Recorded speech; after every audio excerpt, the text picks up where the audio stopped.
자, 오늘 말씀 빌립보서 2장 1절로 11절 사이 말씀 우리 함께 서로 교도하겠습니다. 그러므로 그리스도 안에 있는 무슨 권면이나 사랑의 무슨 위로나 성령의 무슨 교제나 긍휼이나 자비가 있거든 마음을 같이하여 같은 사랑을 가지고 뜻을 합하여 한 마음을 품어 아무 일에든지 다툼이나 허용으로 하지 말고 오직 겸손한 마음으로 각각 자기보다 남을 낮게 여기고 각각 자기 일을 돌아보는 뿐더러 또한 각각 다른 사람들의 일을 돌아보아 나의 기쁨을 충만케 하라. 너희 안에 이 마음을 품으라. 곧 그리스도 예수의 마음이니 그는 근본 하나님의 본체시나 하나님과 동등됨을 취할 것으로 여기지 아니하시고 오히려 자기를 비어 종의 형체를 가져 사람들과 같이 되었고 사람의 모양으로 나타나셨음에 자기를 낮추시고 죽기까지 복종하셨으니 곧 십자가에 죽으시니라. 이러므로 하나님이 그를 지극히 높여 모든 이름 위에 뛰어난 이름을 주사 하늘에 있는 자들과 땅에 있는 자들과 땅 아래에 있는 자들로 모든 무릎을 예수의 이름에 꿇게 하시고 함께 읽겠습니다. 시작. 모든 입으로 예수 그리스도를 주라 시인하여 하나님 아버지께 영광을 돌리게 하셨느니라. 아멘. 예, 오늘 우리 주 하나님께서 우리에게 주신 말씀 제목 너희 안에 그리스도 예수의 마음을 품어라. 너희 안에 그리스도 예수의 마음을 품어라. 이 말씀 제목으로 말씀을 전하게 하십니다. 여러분 우리가 이제 다 구원의 믿음을 지킬 뿐만 아니라 거룩한 신분, 정말 주님 앞에서 흠정 없는 정결하고 거룩한 신부로서 주님을 맞이하려면 정말 권면이나 지도나 가르침을 잘 받으셔야 되고 잘 배우셔야 될 뿐만 아니라 그것을 진정 지켜 행할 수 있어야 됩니다. 겸손히 순종하는 것을 잘 하셔야 돼요. 아멘? 배우기는 열심히 배우는 것 같은데 알기는 많이 알아가는 것 같은데 이게 겸손히 순종을 하지 못하는 사람들이 많습니다. 그러다 보면 이게 지식 따로 변화가 따로 실제하고 지식 따로 되는 경우가 허다합니다. 괴리가 생기는 것이죠. 점점 틈이 생기는 것입니다. 알아가고 배워가는 것은 많은데 이 속사람부터 변화되지 못해서 그 영혼력의 그 언행심사 삶이 변화가 안 되는 거예요. 그래서 참 그 무엇보다도 가정에서는 부부가 가장 중요한 위치에 있습니다. 사람 중에. 그래서 주님 안에서 권면이 필요하고 가르쳐주는 것이 필요합니다. 물론 영적으로 나은 사람이 영적으로 낮은 사람에게 가르치고 권면하는 경우들이 많죠. 그리고 교회에서는 이렇게 담임 목사님이 성도들에게 지도하고 권면하고 가르칩니다. 때로는 훈계하지만 때로는 계속적으로 할 수도 있는데 충분히 할 수도 있는데 이제 반복적으로 계속해서 불순종하거나 하나님 말씀 뜻에 불순종하거나 삼가 조심하지 않고 그 임의대로 자기 임의대로 하고 그러다 보면은 이제 성령의 거룩한 분노로 인해서 주의 종이 책망할 수도 있습니다. 더 심하면은 이제 교회 치리권을 가진 주의 종이 벌을 내릴 수가 있습니다. 성경은 그것을 정확히 말씀하고 있고 또 쓰기도 하고 쓰라고도 하십니다. 그래서 저 같은 경우도 남편으로서 또 목사로서 주의 종으로서 때로는 난감한 위치에 있을 때가 있어요. 난감한 상황에 있을 때가 있습니다. 주님의 심령으로는 이걸 가르쳐야 되는데 잘 가르쳐야 되는데 말로만 또 부드러운 말로만 또 한두 번만 가르치면 안 되는 경우들이 허다해요. 목사로서도 그렇습니다. 많이 가르쳤는데도 분명 다 쉬운 말로 가르쳐주고 다 기억할 만하고 이해할 만하고 이제는 좀 변화돼서 자연스럽게 나올 정도가 됐는데, 왜냐면 우리 강아지들도 좀 어느 정도 훈련받으면 웬만한 건 알아듣고 습관적으로 잘 따릅니다. 네. 우리가 사람이고 사람 중에서도 예수님 믿고 거듭나고 이제 성령을 받은 자로서 변화가 너무 더딘 것이 너무 많아요. 사람들만. 그런 경우들이 허다합니다. 그래서 참 목사로서 참 난감할 때가 많아요. 저분을 위해서라면 이걸 좀 강한 톤으로라도 좀 이제는 세게라도 말할 필요가 있고, 또는 책망도 좀 할 필요가 있고, 예전에는 부드럽게 온유하게 권면하고 훈계하고 가르쳤지만은 이게 잘 안 되면, 그래서 주님께서 많이 한탄해 하시고 많이 애석해 하시고, 또 주님이 강권하시는 그런 심령으로 그 사람을 위해서 좀 강하게 가르치고 책망할 필요도 있고, 또 주님이 그렇게 말씀하시면 책망하라고 하십니다. 그런데 사람들이 준비가 안 돼 있대요. 그러니까 저는 난감한 것입니다. 야, 주님 말씀대로 하면 저 사람 책망받아야 되는데, 책망받아. 하나님의 말씀대로 어긋나고 충분히 배웠고 알만한데 이제까지 오랫동안 그걸 가르침 받았는데 안 변화가 안 돼요. 그 원인들을 이렇게 찾아서 좀 수술하듯이 찾아서 이렇게 제거를 하는 작업이 좀 여러분 마취를 해서 여러분 잘 모르지만, 사실 마취제가 없으면 엄청 아프잖아요. 그죠? 진짜 아픕니다. 마취제가 없으면 신경을 건드리고 그 살을 째야 되니까. 뭐 영적인 수술, 즉 회개는 그 정도로 육체적으로 아프지는 않지만, 그러나 이 회개라는 것은 자기가 하나님 앞에서 겸손히 자신의 죄를 깨닫고 뉘우칠 때 가능한 것이죠. 하나님을 경외하면서 뉘우칠 때 가능한 것입니다. 그것도 쉽지는 않지만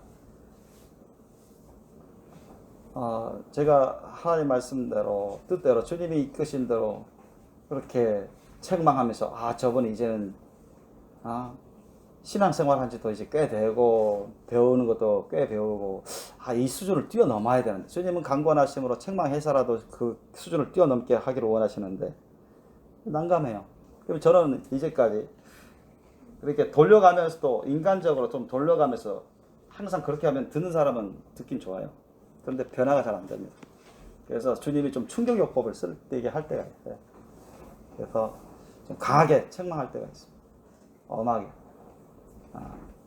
그래서 여러분이 만약에 그런 행동을 계속 한다면 아마 예수님도 베드로뿐만 아니라 여러분에게도 엄하게 홍당무처럼 여러분이 창백일 정도로 심히 당황할 정도로 많은 사람들 앞에서 책망을 받을 수 있는 그런 일들을 많이 해왔습니다.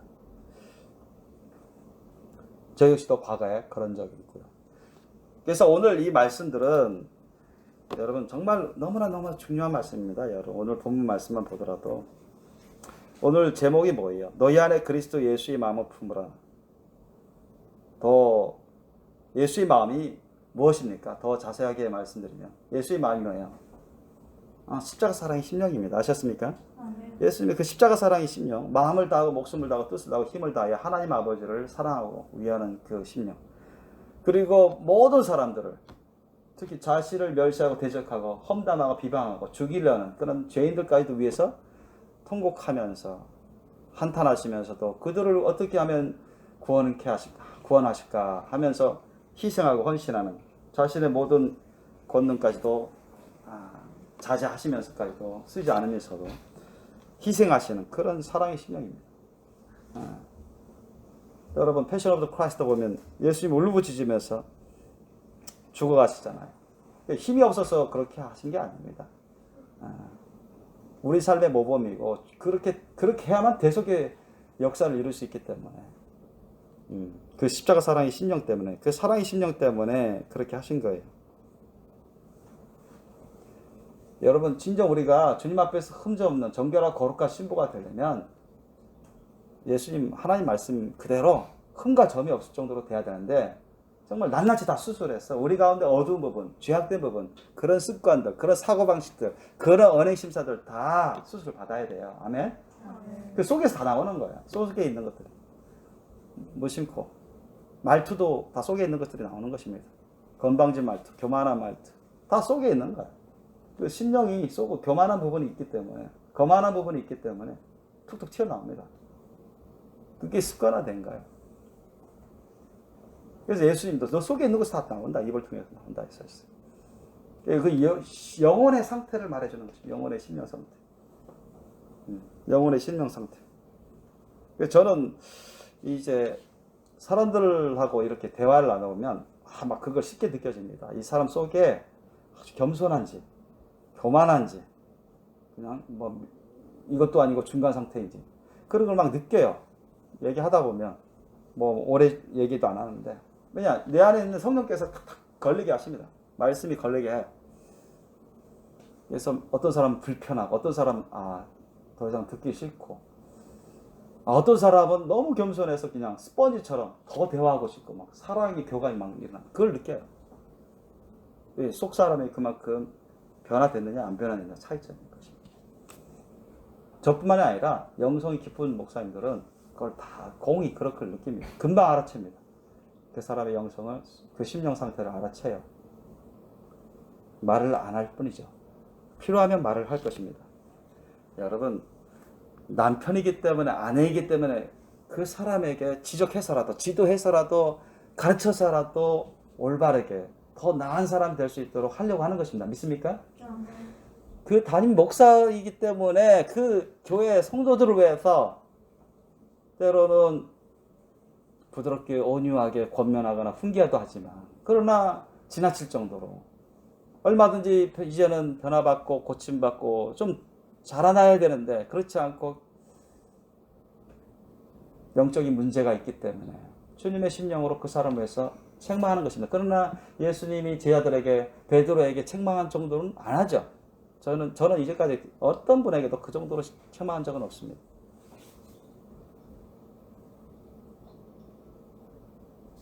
예수님이 베드로에게 이 사탄아 내 뒤로 물러가라. 그렇게 여러분 우리가 성경을 통해서 하지만 그 당시는 너무 심각한 게 들려온 말씀입니다. 베드로 어디 숨을 어디 거기 있고 싶지 않았을 것입니다. 너무 당혹한 거지. 예수님이, 나는 예수님 위해서 이렇게 말을 했는데, 예수님 위해서 이렇게 말을 했는데, 목적은 좋아요. 목적은 좋은데, 동기는 좋아요. 동기는 좋은데, 그렇게 맞지 않는 말을 하니까, 예수님이 또, 베드로는 깨닫지 못해서 자기가 사탄의 역사 가운데 있다는 걸 깨닫지 못하는 것입니다. 그러나 예수님 다 아시죠? 보시죠? 아시죠? 그러니까 도저히 이해가 안 되는 그런 책망을 들으니까 요한이 벙벙한 것이죠. 저는 이제 목사로서 어느 성도님을 해서 부드럽게 온유하게 권면할 때도 있지만 간혹 다가 책망할 때가 있습니다. 그건 제 개인적으로 그런 게 아니라 주님이 그렇게 시킵니다. 심령으로. 그런데도 하나님 말씀 뜻을 전하는데도 깨닫지 못해요. 안 받아들입니다. 그럼 대들거나 반항하거나 인본주의적인 생각, 자기중심적인 사고방식으로 계속 변론을 해요. 그러니까 통하지 않죠. 본인들이 잘못하는 것을 깨닫지 못합니다. 아무리 하나님 말씀, 쉬운 말씀을 전해도 그는 그 영성, 그 심령 상태는 정말 육신적인 그런 크리스찬, 기독교이라는 것입니다. 그걸 반증하는 것입니다. 그래서 저는 그거 갖고 오랫동안 논쟁하고 싶어 하진 않습니다. 주님도 논쟁하지 말라, 말씀하지 말라고 곳곳에 말씀하기 때문에, 사탄이 더 틈타기 때문에. 오늘 말씀 너무나 중요한 말씀입니다. 여러분, 루시퍼가 처음부터 악한 존재로 지음받았나요? 아닙니다. 하나님께서 찬양의 천사장, 아주 고귀한 천사장으로 천사 3분의 1을 이렇게 지도할 수 있는 높은 위치의 천사장. 그 군대 장관 천사장이 미카엘이잖아요. 미카엘 천사장과 거의 대등한 그런 반열의 천사장으로 지금 지으셨잖아요. 선하게 지었습니다. 얼마나 하나님 아주 아름답게 짓고 아주 영광스럽게 짓고 정말 은혜가 많게 지었어요. 근데 은혜를 많이 받고 자기가 높은 위치에 있다는 것도 알고, 그러니까 자기 밑에 있는 천사들이 엄청 많아요. 천사들이 얼마나 많습니까? 횟수를 헤아릴 수 없어. 그러니까 자기 위로 보니까 하나님 한 분밖에 안 계셔. 근데 하나님은 자기한테 엄청난 권세를 주셨어요. 그러니까 자기가 위임받은 자로 그냥 하는데 다 순복하는 것입니다. 너무나 아름답게 지음받고, 그러니까 자기 자신이 자기가 보건데 너무 아름다운 거야. 천사장 루시퍼 자기가 자기 자신을 봐도 너무 아름답고 완벽하게 보이는 거예요. 완벽하게 보이는 것입니다. 야, 나는 정말 흠좀 없구나. 완벽하게 보이는 거예요. 그래서 어떤 생각을 합니까? 야, 욕심의 생각이 나요. 여러분, 이 루시퍼가 사탄 되기 전에 이 자만으로 빠지는 거예요. 자만이 뭡니까? 교만하고 자만이 비슷하긴 한데 똑같지 않습니다. 자만은 자기를 아주 이쁘게 보고 자기를 아주 완전하게 보는 것입니다. 피조물인데 자기가 흠점이 없다고 보고, 자기가 하는 것은 다 옳고 좋고 난 잘하고 있어, 나는 완벽해, 나는 흠점이 없어. 그걸 자기 중심으로 보는 것이에요. 자기 중심적으로 판단하는 것입니다. 이런 잘못으로 빠지는 것입니다. 루시퍼가 그렇게 빠졌어요. 그 자만했던 날.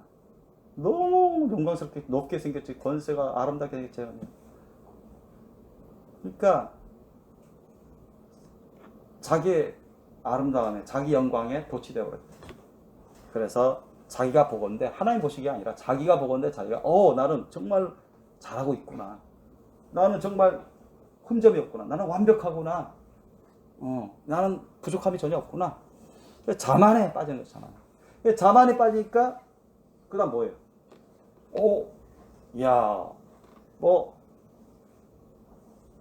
하나님 빼고는 다들 내 미치네. 교만해져 않으십니까? 나도 완벽한데 좀만 하면 하나님같이 되겠다. 나 혼자서 얼마든지 하나님같이 새 세상을 창조할 수도 있겠다. 하나님의 그 권세와 권위를 넘는 것이 이 욕심. 이렇게 여러분, 자만이 교만으로 빠지고 교만이 욕심으로 빠집니다. 성경 거기서 증거하고 있다. 그래서 루시퍼가 그렇게 자기네 부하 3분의 1 천사를 이끌고 반역을 한 거죠. 그러니까 하나님이 순식간에 천사장 루시퍼, 타락한 사탄을 잡고, 그 후에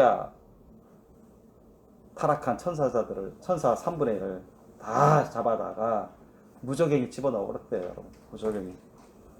이제 영원한 멸망의 지옥 유황불못에 던져질 때까지 무저갱이에서 괴로움을 받다가, 또 나중에 이제 7년 대환란 때 풀렸다가 또 잡혀서 유황불못에 던져질 것입니다. 무저갱하고 유황불못은 다른 것이죠. 둘째 사망 유황불못. 사탄도 두려워하는 그 유황불못. 아직 거기에 들어가진 않았습니다. 심판 안 받았기 때문에.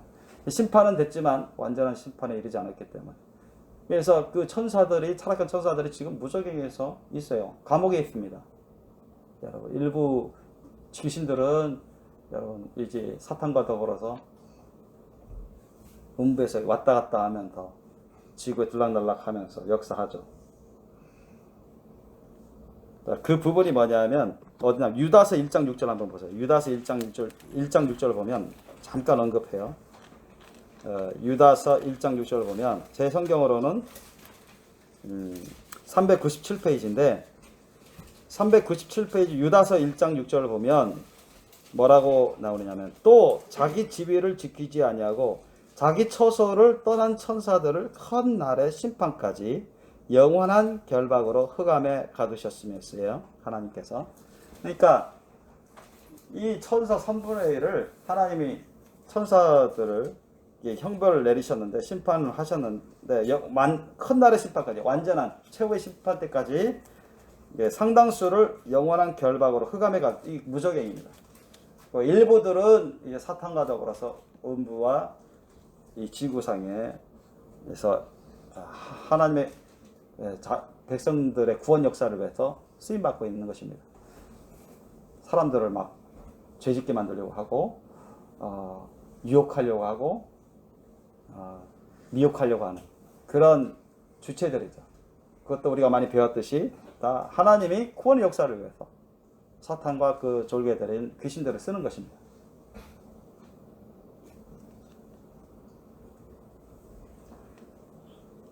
마찬가지예요. 여러분, 하와와 아담이 왜 타락했습니까? 처음부터 하와와 아담이 타락한 존재로 지음받았습니까? 절대 아닙니다. 주님 보시기에 좋았더라 했대요. 흠점이 없는 것입니다. 주님 보시기에 완전한 건 아니었어요. 아셨죠? 완전한 존재는 아니에요. 완전한 존재는 아니에요. 아담과 하와가 지음받았을 때 뭐 신의 상태로 지음받은 게 아니잖아요. 깨지기 쉬운, 부서지기 쉬운 그런 연약한 흙으로 성령의 생명을 집어넣어서 성령의 역사로 이렇게 사람으로 만들어진 것이죠. 하나님 만드신 겁니다. 그런데 보니까 주님이 보기에 좋았더라. 흠점이 없었다는 것입니다. 선했다는 것입니다. 타락함이 없었어요. 그렇다고 해서 아담과 하와가 뭐 예수님처럼 완벽하냐, 신의 경지냐, 그건 아닙니다. 아셨습니까? 신과 똑같은 존재냐, 그건 아니에요. 사람으로서 하나님과 다른 피조물로서 연약한 존재지만 흠점이 없었다는 것입니다. 선한 존재였다는 것입니다. 타락하지 않은 존재라는 것입니다. 아셨죠? 그런데 왜 타락했습니까? 그들이 왜 타락했죠? 아담보다 하와가 덜 교육받고 주님과 덜 친해서 사탄이 하와를 먼저 공격합니다. 아담보다는 하와가 더 공략하기 쉽다. 그래서 사탄이 루시퍼가 이 뱀에 싹 들어가가지고 말을 하는데 하와를 꿰잖아요. 그런데 하와가 에덴동산 중앙에 있는 그 실과를 아담을 통해서 들었을 겁니다. 그래서 따먹으면 안 된다. 따먹으면 정녕 우리가 죽으리라. 그런 말을 들었어요. 성경을 보면 하나님께서 아담에게 직접 말씀하신 게 나오죠. 그죠? 동산 중앙에 있는 건 따먹지 마. 따먹으면 너 죽는다, 정녕. 심판 받는다는 거예요. 하와에게 직접 하나님 말씀하신 건 없어요. 성경에 보면. 하와는 누구를 통해서 들었을까요? 아담을 통해서 분명 들었을 것입니다. 적어도. 아담이 태어나고 이제 혼자 살다가 독창이 좋지 않아 보니까 하나님께서 아담의 갈뼈를 갖고 흙으로 성령의 능력으로 싹 지으신 게 하와잖아, 여자잖아요. 그 전에 아담에게 하나님이 다 교육을 가르쳐 주신 겁니다. 들었다고요, 아담으로부터. 근데 하와가 사탄으로부터 아니야, 저거 따먹어도 너희 눈이 밝아. 그 하나님도 그거 알아가지고 너희들 따먹을까봐, 하나님같이 될까봐, 하나님같이 눈 밝아질까봐 하나님을 우려하시는 거야. 괜히 두려워하시는 거다. 너희들 하나님처럼 될까봐. 못 따먹게끔, 하나님같이 안 되게끔 하기 위해서 너희들한테 그 못 따먹지 말라고 그걸 한 거지. 실상 그렇지 않다. 아주 깹니다. 깨요. 자, 이런 말을 들었을 때, 아담이 하는 말하고 다른데? 최소한 이 정도는 가져야 될 거잖아. 그죠? 저기 아주 중요한 나무고 절매 따먹으면 안 된다는 말을 정말 들었는데, 사탄은 정반대 말을 하잖아요. 그러면 이 정도 되면은 최소한 아담에게라도 가서 물어봐야 됩니다. 아셨습니까? 아담에게라도 가서 물어봐야 돼요. 그 물어보지는 않고 이 열매 맛있다고 당신 오자마자 그냥 먹어보라고 아주 맛있다. 그렇게 합니다. 이게 뭐예요? 평상시에 이 사람이 하와가 겸손한 심령으로 하나님을 경외하고 온전히 경외하고 온전히 겸손한 심령으로 준비되어 있다면 그런 자세로 나올 수가 없습니다. 그런 자세로 나올 수 없어요. 아담에게 물어보든가 아니면 하나님께 물어보든가 해야 돼요. 물론 하나님께 물어보는 게 더 1차적으로 중요하죠. 최소한 아무래도 안 돼도 아담한테라도 물어봐야 돼요. 그러면 아담이 생각할 거 아닙니까? 이거 무슨 열매인데? 여기 중앙에 있는 이 열매인데 저 뱀이 따먹어도 좋다고 하나님과 눈이 밝아진다고 했어. 나 따먹었는데 실수로 따먹었는데 뭐 이런 식으로 해야 할 텐데 그런 말도 안 해요. 아니면 따먹기 전에 그래야 돼. 따먹기 전에 뱀이 깰 때 이거 아담을 통해서 들은 거하고 정반대인데 거의 반대인데 아담에게 물어봐야지. 아담에게 물어볼게. 아담이 그거 다르게 얘기했는데 따먹지 말라고 했는데 뱀이 아니야 좀 먹어 따먹어 이렇게 했다고요. 근데 물어봐야죠. 이게 뭐냐? 이게 뭐예요? 자기의 생각, 자기의 판단은 틀림이 없다는 것입니다. 자기의 생각, 자기의 판단은 틀림이 없다. 자기의 생각과 자기의 판단, 자기가 하고자 하는 것은 틀림이 없다. 이런 게 있어요. 근저에 깔려 있습니다. 그러니까 서슴없이 묻지도 않고 그냥 따먹는 거죠. 겸손하지 못하는 거죠. 주님의 심령이 있다면 그렇지 않습니다. 정말 겸손한 주님의 심령이 있다면 그렇게 나올 수가 없어요. 그만큼 연단이 안 된 거죠. 하와가.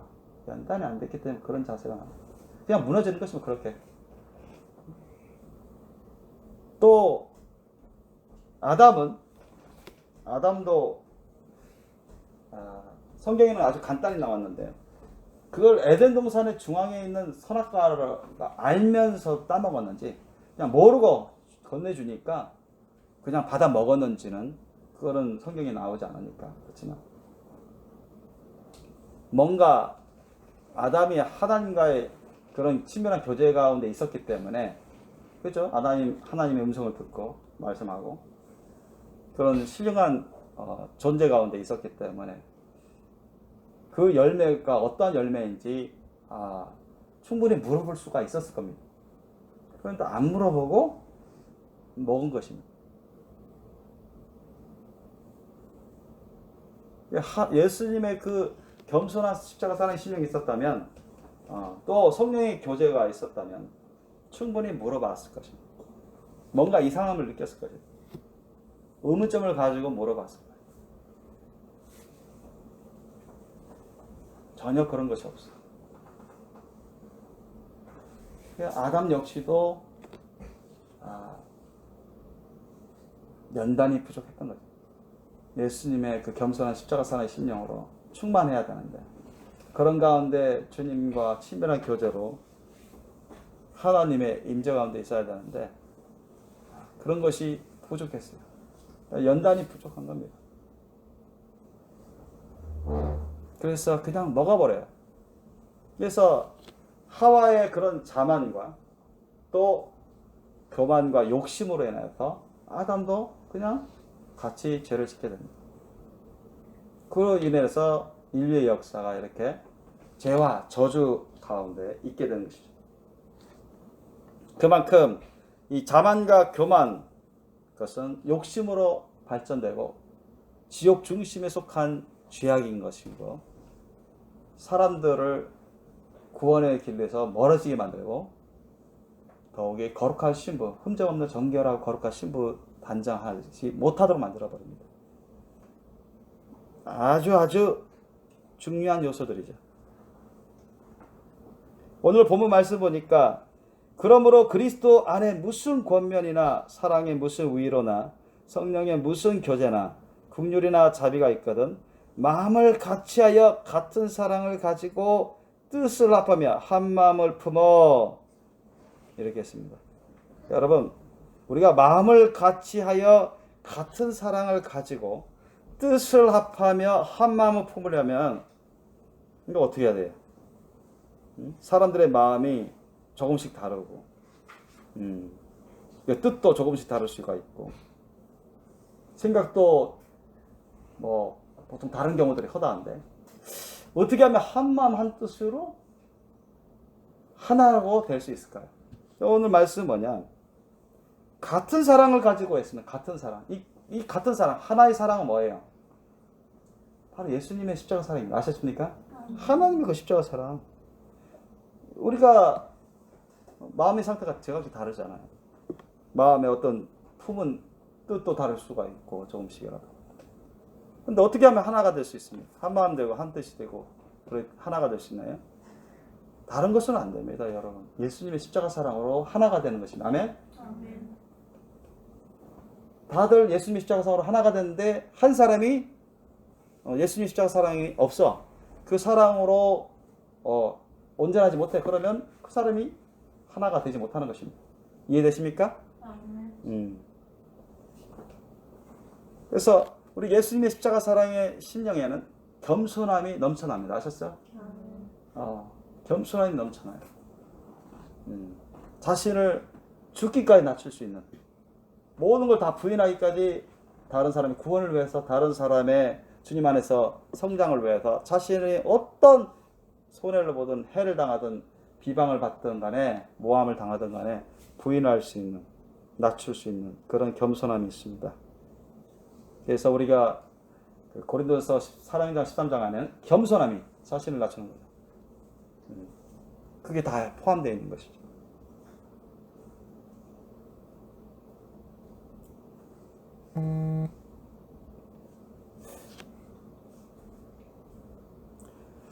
여러분 그 베드로전서 5장 5절로 6절 말씀에 이 베드로전서 5장 5절로 6절 말씀에 겸손에 대해서 교만함에 대해서 짧게 말씀하고 있죠. 우리가 베드로전서 5장 5절로 6절 말씀 볼까요? 제 성경으로 383페이지입니다. 383페이지. 383페이지. 베드로전서 5장 5절로 6절 말씀. 베드로전서 5장 5절로 6절 말씀 우리 한 목소리로 합독하겠습니다. 베드로전서 5장 5절로 6절 말씀. 383페이지. 다 찾으셨죠? 자, 함께 읽겠습니다. 시작. 젊은 자들아 이와 같이 장로들에게 순복하고 다 서로 겸손으로 허리를 동이라. 하나님이 교만한 자를 대적하시되 겸손한 자들에게는 은혜를 주시니라. 그러므로 하나님이 능하신 손 아래서 겸손하라. 때가 되면 너희를 높이시리라. 아멘. 때가 되면 시간적 때보다는 영적인 때입니다. 영적인 때. 영적인 분량의 때. 그러니까 그 사람이 주님 안에서 영적으로 자라나면 주님이 어련히 다 하셔서 그 위치에서 쓰게 해주십니다. 위치에서. 그러나 나이가 아무리 많아도 영적인 분량이 안 자라나요. 준비가 안 되면 주님이 귀하게 쓸 수가 없는 것입니다. 이제 가끔씩 교회 신앙 생활을 많이 했다고 해서 교회 생활을 많이 했다고 해서 인간적으로 안수 집사, 장로 이렇게 임직을 주고 하는 교회들이 많이 있어 왔습니다. 그래서 많이 탈이 있었어요. 그런 것들. 인간적인, 인본주의적으로 그렇게 교회 직분을 주고 하는 경우들이 아주 흔했습니다. 절대 우리 교회는 그렇지 않습니다. 절대 그렇게 할 수가 없어요. 주님 말씀 뜻대로 되니까. 분량이 안 되면 아무리 교회 생활 몇십 년 해도 영적인 준비가 안 돼 있으면 상태가 안 되면 안수 집사 줄 수 없습니다. 그건 죄악이죠. 그 사람이 감당할 수도 없어요. 실제로 저한테 그런 부탁을 하신 분도 계셨습니다. 저는 아무리 인간적으로 생각하면 해줄 수 있으나 많은 교회들이 하는 관례를 보면 얼마든지 해줄 수 있어요.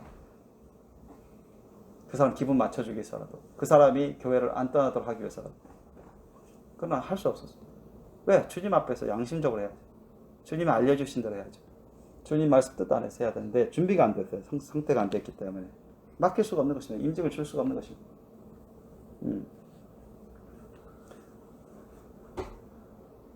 또 어떤 분이 예전에 어느 장로님이 우리 교회 오고 싶다는 듯이 돌려가면서 얘기를 하셔요. 그런데 내가 좀 대화를 나누다 보니까 문제를 일으킬 수 있겠다. 저는 오라고 하지 않았습니다. 네, 인본주의적인 그런 색채가 아주 강해요. 자기중심적인 사고방식이 아주 강했습니다. 그래서 현재 계신 곳에서 하나님께 충성하십시오. 그런 경우도 있었어요. 여러분, 우리 가운데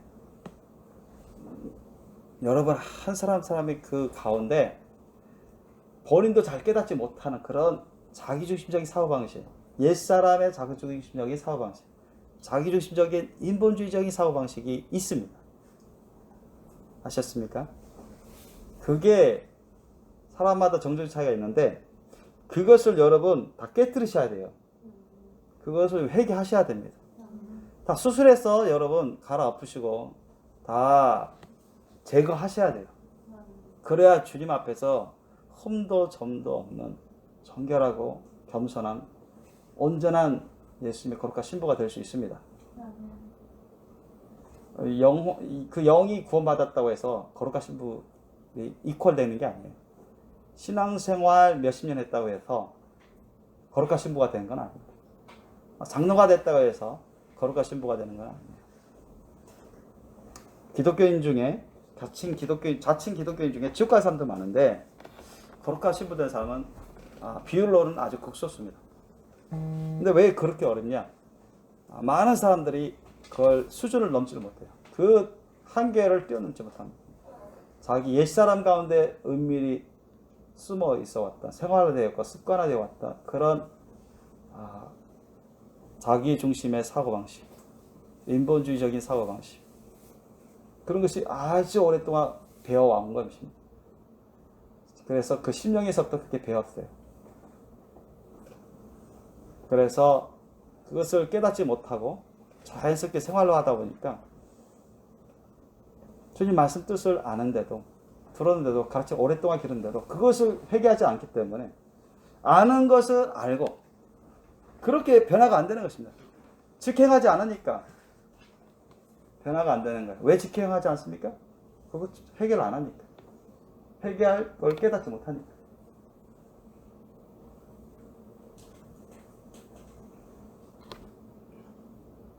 그래서 한계에 부딪힙니다. 저는 그런 것을 많이 경험했습니다. 보니까 주님 말씀 뜻을 전하는데도, 주님 말씀 뜻 안에서도 권면하는데 자기중심적인, 개인중심적인, 자기중심적인 사고방식이 막 그 한계가 부딪히는 걸 많이 겪었어요. 많은 우리 교회 식구들 가운데도 그런 걸 많이 겪었고, 또 타교회 사람에게도 그걸 겪었고, 그러니까 너무 많아. 그게 너무 많아요. 자기중심적인 사고방식, 인본주의적인 사고방식이 오랫동안 그렇게 생활해 왔기 때문에 그렇게 또 교회 생활을 해왔는데, 여러분 진짜 흠잡없는 거룩한 신부가 되려면 예수님의 겸손한 십자가 사랑의 심령으로 진짜 온전히 변화되어야 된다. 아멘? 이거 없이 자기의 개인 중심적인 사고방식, 인본주의적인 사고방식이 곳곳에 있다면, 그것이 여전히 실행되고 있다면 준비가 안 됩니다. 아직 준비가 안 됩니다. 그것을 여전히 고수한다면 거룩한 신부는 절대 안 됩니다. 절대 안 돼요. 흠점이 없어야 되거든요. 주님 보시기에 흠점이 없어야 돼요. 그래서 저는 저의 아내 이순종 사모에게도 그런 것을 어쩌다가 간혹 겪은 적이 있어요. 그리고 우리 자녀들 보면은 우리 하영이든 성민이든 해보면 그런 게 있다금씩. 그게 뭐냐? 그 심령에서 다 나오는 거예요. 그리고 교회 식구들 보면 제가 그런 경우가 있다금씩 겪은 적이 있습니다. 그러면 인본주의적인 사고방식, 개인 중심적인, 자기 중심적인 사고방식이 여전히 그걸 깨뜨리지 못하는 거야. 그게 있어요. 깨뜨리지 못하는구나. 예수의 말씀 뜻 안에서 내가 권면하는데, 예수의 말씀, 하나님의 말씀 뜻을 전하는데도 불구하고 안 받아들여. 그걸 알 뿐이야. 이해할 뿐이에요. 설령 믿는다고 할지라도 그것이 그 사람에게 안 돼 있어요, 지금. 생활로 안 되고, 심령에서부터 싹 변화가 안 됐어요. 그때는, 예, 알겠습니다. 힘들게 회개한다고 하지만, 또 옛날로 돌아가요. 계속 또 돌아가. 그게 왜 그런 현상이 벌어지냐? 진실을 철저히 회개할 부분들을 안 하기 때문에 그렇습니다. 자기중심적인 사고방식, 인본주의적인 사고방식. 자기가 보건데 흠이 없다. 그죠? 내가 본데 난 잘하고 있다. 나는 좋은 상태인데 왜 목사님이 이것을 하나님의 말씀 뜻이라고 하면서 안 맞다, 고치라, 회개하라 이렇게 말씀하는지 듣기에 거북하다는 거죠. 불쾌하다는 거죠. 근데 분명 성경에 써있는 하나님의 말씀 뜻을 전하는데도 자기는 그렇지 않다고 하는 거예요.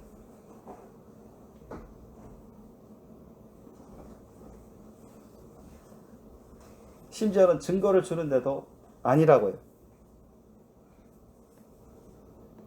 아니면 주님 말씀 뜻을 그냥 듣는데도, 성경 말씀 그대로 말씀 전해주는데도, 듣는데도 그냥 화를 내고 짜증내고 반발하고 공격을 합니다. 왜 그럴까요? 그 속에 있는 쓴뿌리, 그 심령의 쓴뿌리, 자기중심적인 사고방식의 쓴뿌리, 인본주의적인 사고방식의 쓴뿌리, 그런 것을 수술하지 않기 때문입니다.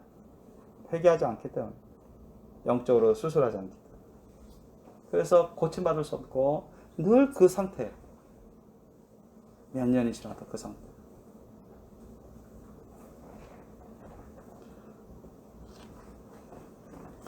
여러분, 성경 말씀에는 여러 곳에서 부부 간에, 부모 자녀 간에, 이제 주의 목회자, 주의 종과 일반 교회 성도들 간에 그런 영적 질서에 대해서 말씀하고 있습니다. 에베소서 5장 22절 24절 보면 이제 부부 간에도 아내는 남편에게 복종하라 합니다. 아내는 남편에게 복종하라. 여러분 알고 있잖아요. 심지어는 범사에 복종하라고 나옵니다. 범사에 복종하라고 나와요. 모든 일에 복종하라. 물론 전제 조건이 있죠. 예수님 안에서, 주님 안에서 복종하라는 거지, 남편이 무턱대고 무슨 말을 하든 무조건 따르라는 얘기는 아닙니다. 성경을 문맥을 잘 보면 주님 안에서, 하나님 말씀 뜻 안에서 복종하라는 거예요. 남편이 야 우리 이 교회 마음에 안 든다, 다른 교회 가자. 하나님이 가라고 하시도 않았는데 그냥 남편이 가자고 해서 그러면 그 따라가면 되겠습니까? 그게 하나님 뜻은 아니죠. 그죠? 그런 거에 다 순복하라는 건 아니에요.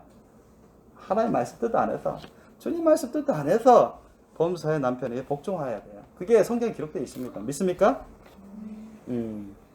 우리가 많이 아는 거예요. 근데 여러분, 남편에게 범사에 주님 안에서, 하나님 말씀 뜻 안에서 복종하고 있나요?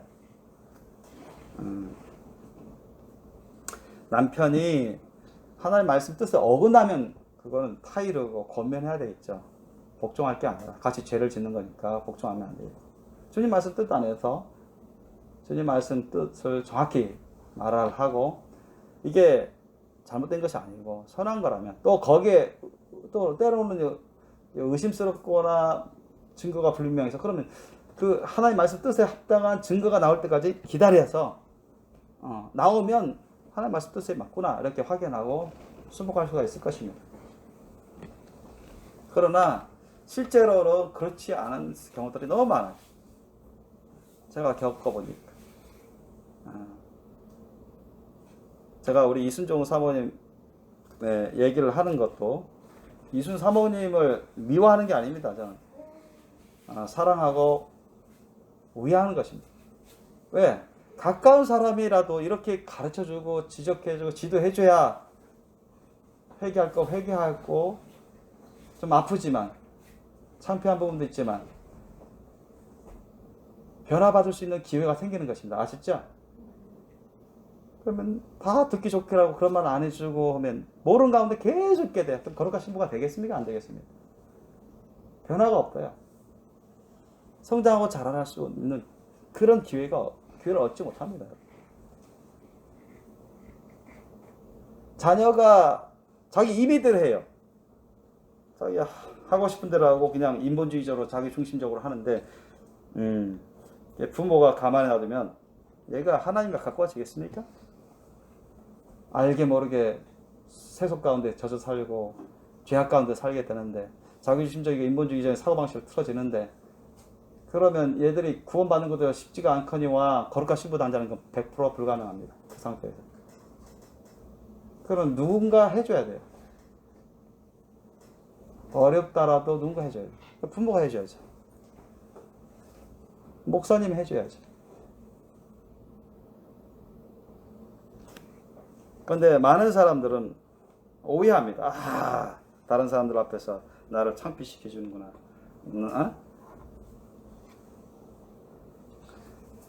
나를 불쾌하게 만들어. 그렇죠? 그런데 여러분 예수님이 공생에 살 때 여러분 예수님 가운데 만약 그렇게 언행 심사를 했다면 여러분 지적받았을 것입니다. 제자들 앞에서라도 지도받았을 것입니다. 일일이 섬세하게. 성경 말씀에는 너희가 죽게 하듯 남편에게 복종하라고 나옵니다. 믿습니까? 예수님께 복종하듯 남편에게 복종하라. 하나님 말씀 뜻 안에서 예수님 말씀 뜻 안에서 그것이 전제된 것입니다. 그게 확실히 예수님 말씀 뜻 안에서 확실하다면 따르라는 것입니다. 그러니까 우리 하나님 말씀 뜻을 잘 알아야 되겠죠. 하나님 말씀 뜻을 모르면 이게 뭐 남편이 하는 말이 하나님 말씀 뜻인지 아닌지 모르잖아요. 헷갈리잖아요. 하나님 말씀 뜻을 잘 아셔야 됩니다. 자녀도 마찬가지죠. 자녀도 에베소 6장 1절만 보더라도 야, 주 안에서 부모에게 순종해라 이렇게 나옵니다. 너희 부모를 주 안에 순종하라. 주님 안에서 야, 부모가 야, 너희들 원하는 대로 아무렇게나 살아도 돼. 뭐 이렇게 말하는 부모도 있을 수 있겠으나 그렇게 하면 안 되죠.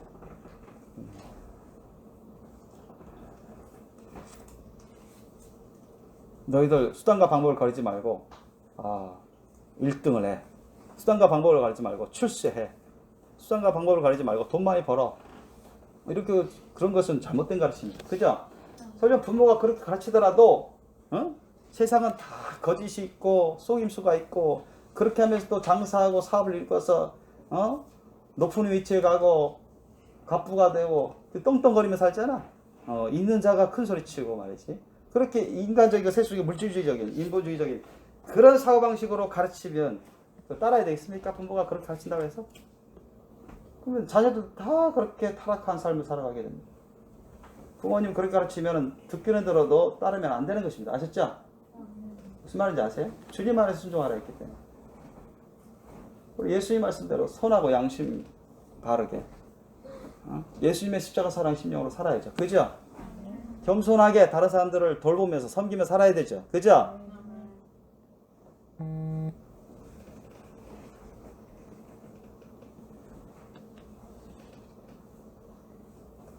그래서 우리 예수님의 그 겸손한 십자가 사랑의 심령을 우리가 받아야 돼요. 본받아야 됩니다. 로마서 13장 1절로 2절 말씀에 이 말씀이 나와요. 각 사람은 위에 있는 권세들에게 굴복하라. 권세는 하나님께로 나지 않음이 없나니 모든 권세는 다 하나님의 정하신 바라. 그러므로 권세를 거스리는 자는 하나님의 명을 거스림이니 거스리는 자들은 심판을 자취하리라. 예, 하나님이 주의종 목사님을 세우잖아요. 담임 목사를 세우잖아요. 영적인 질서입니다. 사도 바울도 첫째는 사도예요, 둘째는 선지자예요, 셋째는 교사예요 하면서 로마서에 말씀을 적어놓고, 이 말씀도 로마서 13장 1절로 2절에 사도 바울이 하나님의 말씀을 전하는 것입니다. 하나님의 말씀 뜻을 전하는 거예요. 그런 영적 질서를 여러분이 만약 무시하거나 지키지 아니하고 자기 임의대로 자기가 보건대 선하고 좋단 말이지. 나는 이거 잘못한 거 없어. 그렇다고 해서 여러분 자기중심적으로 하는 것은 잘못하는 것입니다. 아셨죠? 잘못한 거예요. 하와도 그랬고 루시퍼도 그랬습니다. 별거 아닌 것 같지만 아주 중요합니다. 너무너무 중요해요. 많은 잘못들이, 죄악들이 알게 모르게 이런 것들로 인해서 시작됩니다. 구원과 너무나 관련되어 있고 거룩과 신부당과 너무 관련되어 있어요. 사도 바울은 이런 권세를 거스린다, 따르지 않은 자, 즉 영적 질서입니다. 교회도 영적 질서가 있어요. 신앙생활에 영적 질서가 있습니다. 하나님은 질서의 하나님이라고 성경 기록되어 있습니다. 믿습니까? 질서 하나님이에요. 영적 질서를 거스린 자, 지키지 않는 자들은 그건 교만한 자들입니다. 교만한 자. 교만한 행동이죠. 그건 하나님 앞에 죄 없다고 할 수 없는 것입니다. 심지어는 계속 이런 거스린 자들은 현정을 쓰습니다. 현정을 쓰습니다. 회개하지 않는 자들은 심판을 자체합니다. 하나님의 심판을 받습니다.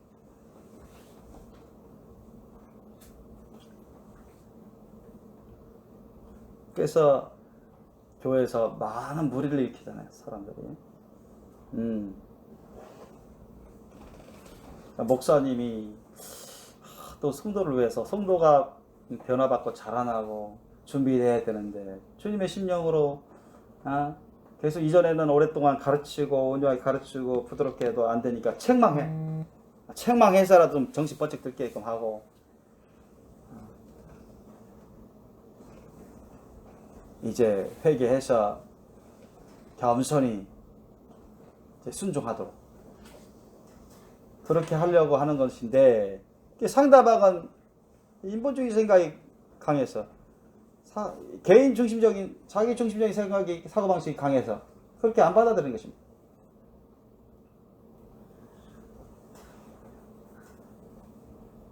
겸손히 회개할 심령이 아니라 반박하고 변론하고, 오히려 목사님을 뒤에서 욕하고 험담하고, 사람들, 교회 식구들 사이에 이간질시키고, 그런 사람들도 꽤 있습니다.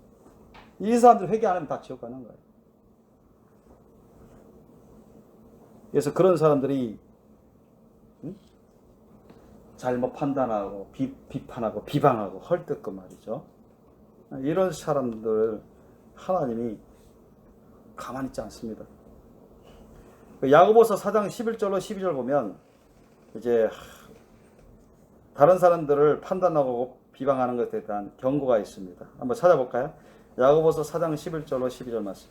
375절, 375페이지. 제 성경으로 375페이지. 375페이지.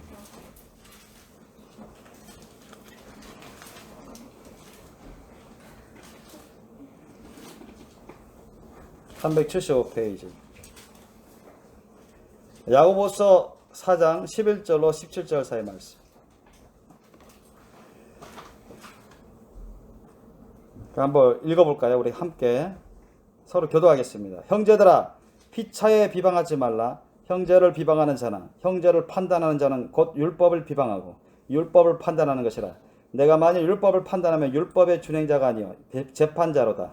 율법자와 재판자는 오직 하나님이시니 능히 원하기도 하시며 멸하기도 하시느니라. 너는 누구한테 이웃을 판단하느냐? 들으라, 너희 중에 말하기를 오늘이나 내일이나 우리가 아무 도시에 가서 거기서 1년을 유하며 장사하여 일을 벌이라 하는 자들아.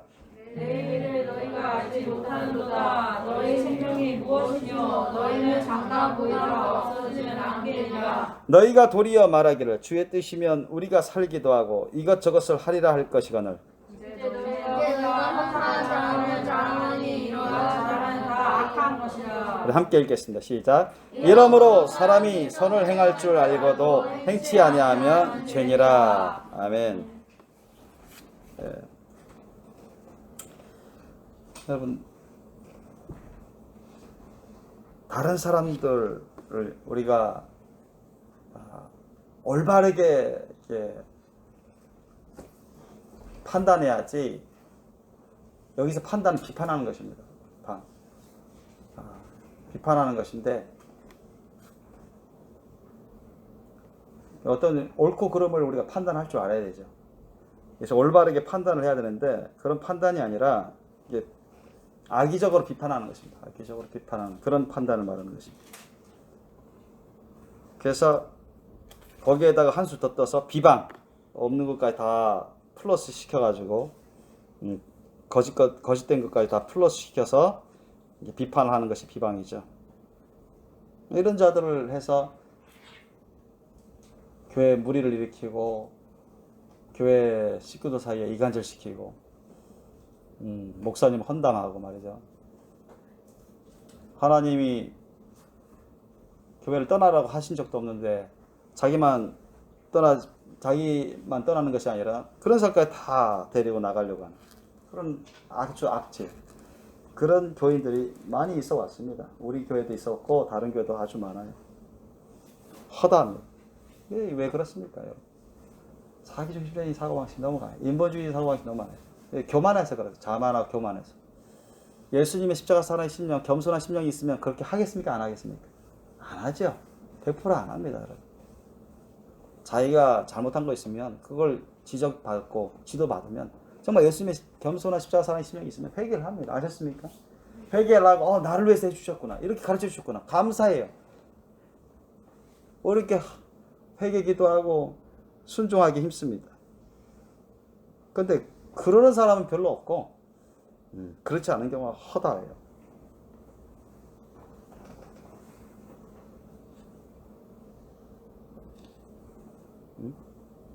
근데 여기에 대해서는 하나님도 예수님조차도 말씀하신 거죠. 주님께서 반드시 재판자이시여 심판자이신 주님께서 다 판단하실 것입니다. 보응하신다고 성경은 기록하고 있습니다. 그러니까 그 사람들이 어느 교회에 가든지 간에 예수님의 겸손한 십자가사랑의 심령을 변화되지 않는다면 계속 그런 일을 합니다. 그런 일을. 그러면서 자기 합리화해요. 이게 뭐야? 자기 생각에, 자기 기준으로 보건데, 자기가 판단하건데, 자기는 흠점이 없단 말이지. 자기는 잘하고 있다. 자기가 옳다. 목사님은 잘못됐다. 뭐 그런 말을 할 수 있느냐, 사람들 앞에서? 그런 책망을 할 수 있느냐? 예수님은 더 큰 책망도 하셨어요.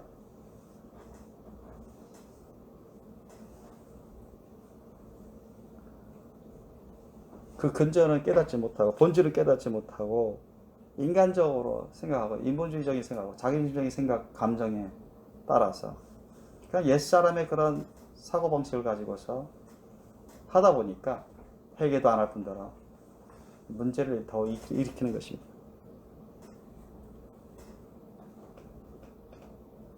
여러분, 그런 자기중심적인 사고방식, 인본주의 사고방식이 가진 사람들이 꽤 많습니다. 기독교인 중에서도. 심지어는 성령으로 거듭났는데도 그게 있어요. 숨어 있어요. 그게 있습니다. 숨어 있습니다. 우리가 믿음의 분량도 잘하는 것처럼, 사랑의 분량도 잘하는 것처럼 그 성품의 분량 있죠. 성령의 열매로 해서 성품의 분량도 제각기 다릅니다. 사람마다. 흠점이 없는 거룩한 신부가 되려면 여러분 정말 겸손한 예수님의 십자가 사랑의 심령이 강해야 됩니다. 아셨죠? 그런 사람은 배우기도 열심히 배우지만 열심히 겸손히 순종하기 힘씁니다. 아셨습니까? 자기가 거기에 걸리고 있다. 거기에 부딪히고 있다. 내가 지적받고 있다. 지도받고 있다. 내가 이 하나님 말씀 비춰봤을 때 내가 이 점이 잘못되어 있구나. 내가 이 점이 안 됐구나 하면 회개하는 것입니다. 회개하는. 한 점이라도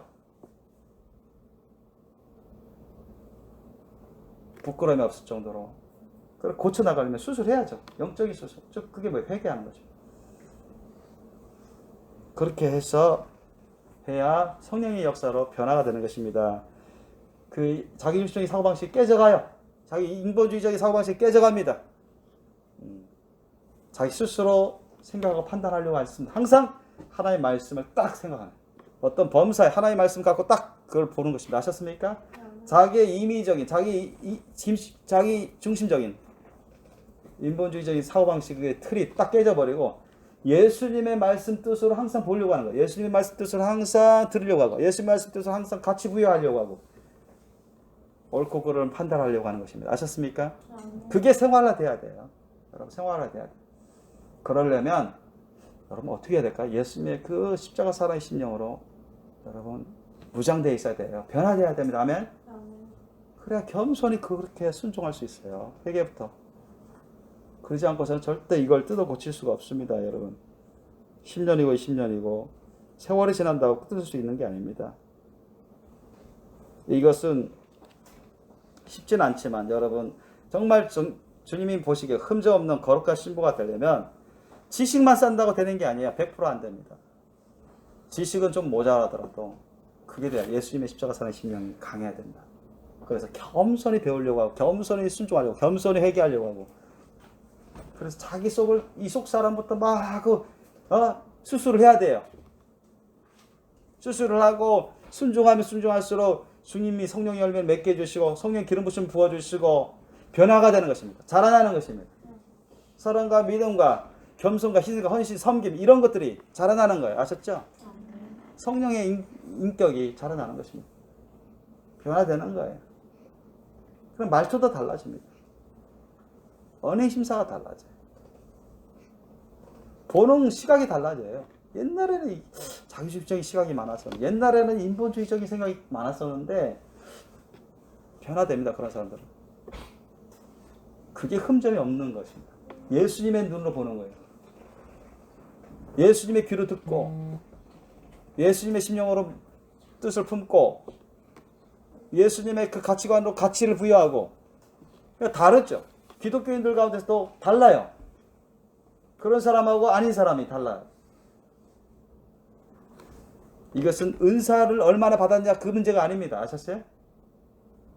어떤 은사를 받았냐 그 문제가 아니에요. 은사 이전에 성령의 열매로 예수님을 닮은 거룩한 심성이 돼야 됩니다. 아멘? 아멘. 그래야 겸손하게 배우고, 겸손하게 회개하고, 겸손하게 순종해 나갈 수 있어요. 겸손하게 회개하다 보고 순종하다 보면 그 인간적인 사고방식, 인본주의적 사고방식, 옛사람의 그 성품들을 다 뜯어 고칠 수 있습니다. 아멘? 우리 스스로 할 수 있지만 하나님의 이 말씀 뜻을 따라서, 이 법칙을 따라서 하면 성령님이 도와주시기 때문에 못 고칠 게 없어요. 안 하니까 그렇지. 안 하니까. 자기 고집 피우니까. 자기가 보건데 자기는 흠이 없는데, 그 옛사람의 그 자기중심적인 사고방식으로는, 옛사람 자기 인본주의적인 사고방식으로는 흠이 없어. 그럴 수밖에 없죠. 괜찮은데, 좋아 보이는데 왜 자꾸 목사님이 이걸 잘못됐다 나를 괴롭게 하지? 왜 나를 부끄럽게, 창피하게 만들지? 왜 나를 힘들게 만들지? 자꾸 부딪히고 회개 안 하니까 힘든 거예요. 변화가 없어요. 자라나는 게 없어요.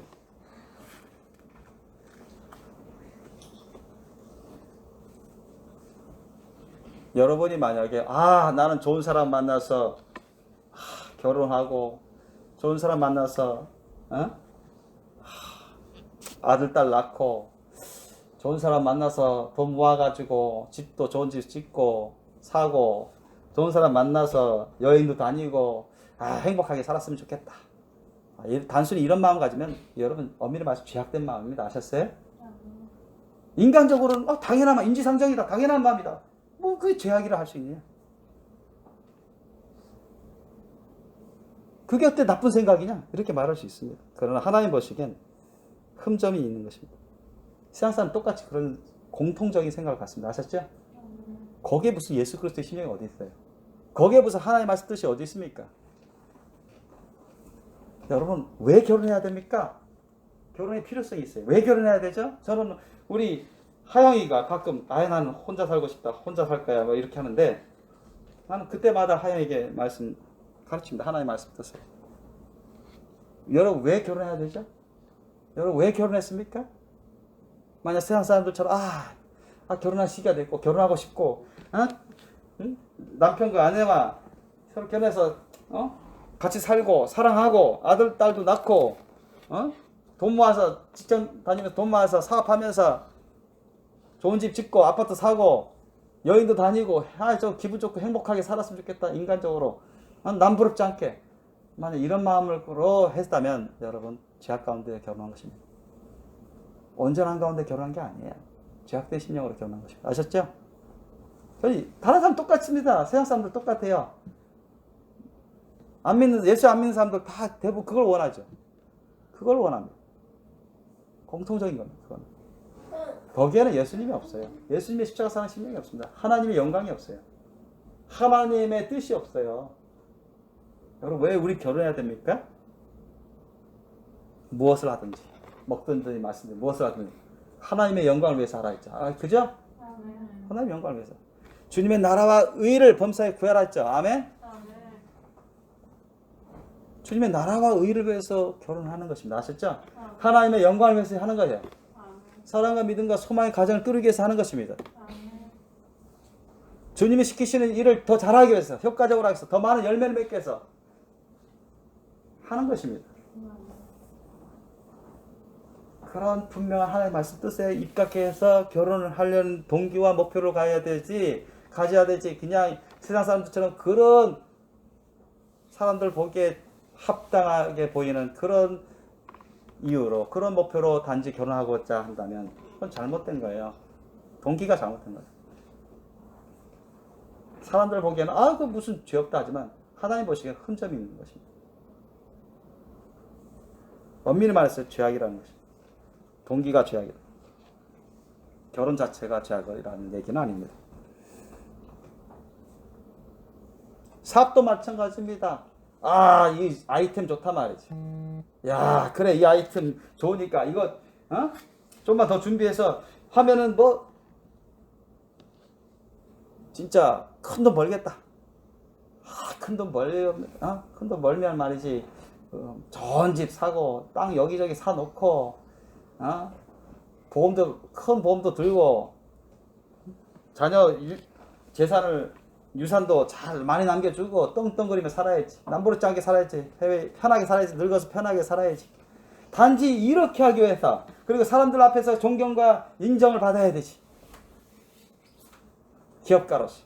단지 이런 목표로 이런 동기로 만약에 사업을 한다면 이건 잘못된 거예요. 아셨죠? 잘못된 것입니다. 세상 사람들 안 믿는 사람 다 그러게요. 그게 공통적인 겁니다. 거기에 무슨 예수님이 심령이 있습니까? 예수님의 영광이 있어요? 하나님 말씀 뜻이 있습니까? 내가 이 사업을 하려는 것은 주님의 뜻을 이루기 위해서 하는 것이다. 해야 된다. 주님의 나라와 의를 위해서 더 확장하고 넓혀가고 우리 사업장뿐만 아니라 다른 것도 주님의 나라가 퍼지도록 세워지도록 하기 위해서 주님께 영광이 될 수 있도록 하기 위해서 해야 된다. 이러면 맞는 것이죠. 이러면 맞는 것입니다.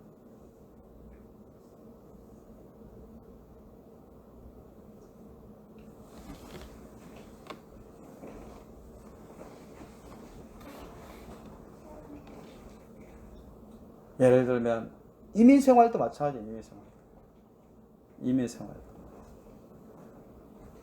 제가 여러분 캐나다에 3년 가까이 있었는데 가기 전에도 여러분에게 여러 번 말씀드렸지만 캐나다에 간 것은 이민하기 위해서 간 게 아닙니다. 그죠? 이민하기 위해서 간 게 아니에요. 영주권 따기 위해서 거기 간 게 아닙니다. 주님이 7차례 이상 보이시고 거기서 영어, 불어 공부, 선교를 위해서 공부하게끔 하시고 내가 해외 선교를 위해서 기도하니까 우리 교회에서 같이 해외 선교를 갈 사람이 없으니까 해외 선교를 위해서 기도하는데 주님이 성민에게도 보여주시고 이순종 사모에게도 보여주셨지만 나에게도 17번 이상이나 보내셨어요. 그러면서 불어 공부하고 영어 공부하게끔 하는 것도 보여주시고 기술 가서 배우는 것도 보여주시고 그곳에 여러 교회를 사람들하고 교제 나누면서 영적 상태도 확인하고 또 혹시나 선교에 관련해서 도움이 될 수 있는 그런 동역을 할 수 있는 사람도 찾아보는 그런 것도 보여주시고 그래서 주님께서 아예 그냥 캐나다 비행기까지 다 보여주시면 가라고 가는 까지 다 보여주시면서 그렇게 해서 간 것입니다. 단지 그 이후에 천안 생명의 교회는 아니고 여러분은 전혀 없었습니다. 다른 교회에서 제가 목회 선교하듯이 어떤 말씀을 전하고 그곳에 어떤 교회를 섬기는 걸 보여주셨어요. 여러분은 한 사람도 없었어요. 거기 다른 교회였습니다. 그게 캐나다에 있는 교회인지 인도에 있는 교회인지 아니면 우리 한국의 다른 지방에 있는 교회인지 모르겠어요. 그래서 제가 하나님께 구했던 것입니다. 서원으로. 목표가 아니고 서원입니다. 만약에 캐나다에서 내가 영주권을 한번 신청을 할 텐데 몇 번인지 모르겠지만 신청해서 만약 받아들여서 영주권을 얻게 되면 그걸 증거로 삼아서 캐나다에서 교회 개척하고 세계 선교 본거지로 사용하겠다고 그런 서원 기도를 한 거예요. 그러나 제가 캐나다에서 교회를 어떤 교회를 세운다는 확실한 증거를 받은 적이 없습니다. 캐나다에서 영주권을 받는다는 확실한 증거를 받은 적이 없어요. 우리 유지사님이 이제 캐나다 영주권에 대해서 이제 여러 꿈을 꿨는데, 나에 대해서 얘기했지만은, 들어보니까 내가 영주권을 받는다는 확실한 증거는 아니에요. 확실한 증거는 아니에요. 그리고 최근까지, 제가 여기 오기 전까지도 제가 주님께 기도했습니다. 주님, 지금 캐나다 영주권 얻을 수 있는 방법, 길이, 루트가 상당히 다양하게 있는데, 주마다 다르고 그런데, 다양하게 있는데, 뭐, 퀘벡주 외에 다른 주에 가면은, 충분히 퀘벡주 이상으로, 지금 이 시점에서는 퀘벡주 이상으로 가능성이 있는 주도 있습니다. 근데, 주님이 사인을 주시면 가겠습니다 했어요, 제가. 이순조 사모에게도 통화했지만, 주님이 그 주로 가서, 거기서, 영주권을 위해서 준비해라. 그러면 저 가겠습니다. 사실 그 주는, 비용이, 퀘벡주에서 내가 거하는 비용이 거의 2배 들었습니다. 내가 계산해보니까 2배 정도 되겠더라고요. 많이 그 비용 부담도 많지만, 또, 그곳에서는 퀘벡주에서는 제가 현재로서는 직장생활 할 필요도 없어요. 안 해도 됩니다. 그래도 영주권 신청을 할 수는 있어요. 그런데 그 주에서는 그러면 영주권 신청할 수가 없어요. 반드시 직장생활 해야 됩니다. 그것도 풀타임으로. 최소한 6시간 이상씩 하루에. 근데 평일에 해야 되는데, 그러니까 직장생활 하려니까 내가 대충 해보니까 집에서 한 보통 4-50분 걸리겠다. 차로, 자동차로 4-50분. 내가 할 만한 거 여러 접종을 보니까 4-50분. 그 다음에 겨울에 눈이 자주 오니까 겨울에 한 1시간 넘겠죠. 1시간 반 가까이. 야, 장거리 운행을 해야 되는데 내가 그렇게 장거리 운행하는 직종을 내가 이제까지 해본 적도 없고 차량 사고도 여러 번 있었는데, 그러면 주님이 증거만 주세요. 사인만 보내주세요. 그러면 제가 그런 위험 부담도 감수하겠습니다. 그렇게 기도했어요. 근데 주님이 여기 오기 전까지 안 주셨어요. 절대 안 주셨어요. 단지 우리 유진 집사님, 민규 집사님 강건히 경건히 데리고 캐나다 같은데, 캐나다 어느 공원에 가서 소풍 갔는데, 민규 집사님, 유진 집사님이 가방을 버스에 놓고 내리는 바람에 내가 대신 올라가서 가져와 주는 그런 꿈을 꾸면서 공원에서 이분들을 위로하고 권면하는 거예요. 내가 꿈에서 꾸게 해주셨어요, 하나님. 다른 건 없습니다. 다른 건 없어요. 그래서 어차피 이곳에 3년 가까이 돼서 오려고, 한 달 정도 오려고 했었는데 코로나 사태가 번진 거예요. 그 중에 코로나 사태가 번지고, 그래서 여기 오게 되면 일단은 나는 직장도 없기 때문에 거기 직장 생활 하지도 않고, 사실 몇 개월 동안 금년 초부터 새 아파트를 구했는데 그 아파트는 대공사를 하고 있었기 때문에, 하영이 서민 알죠?